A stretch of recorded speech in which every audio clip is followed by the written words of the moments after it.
التشكيل اللي حطه الكابتن عماد النحاس النهارده لمباراه الزمالك تشكيل واقعي جدا. حرفيا هو تشكيل واقعي جدا عشان ابقى دغري معاكم. ليه بقى؟ لان هو عندك اصابات كتير، عندك بقى زيزو، عندك امام عاشور، وعندك بلاوي سودا منيله ب 60 نيله في الاصابات. فهو تشكيل واقعي. محمد الشناوي لازم يقف حراسه مرمى، وعندك قدامه محمد هاني وياسر ابراهيم وياسين مرعي وكوكا، برضو ده شيء طبيعي جدا جدا جدا. في نص الملعب بقى قعد ديانج دكه وبيلعب بمروان وبن رمضان وتريزيجيه، وده ثلاثي حلو جدا على فكره.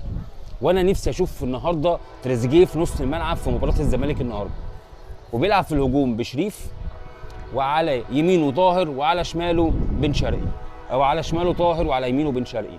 المهم تشكيل الى حد ما واقعي، ما فيهوش فبركه، ما فيهوش زي ما بيقولوا كده اسمه ايه، ما فيهوش تاليف. تشكيل ما فيهوش تاليف.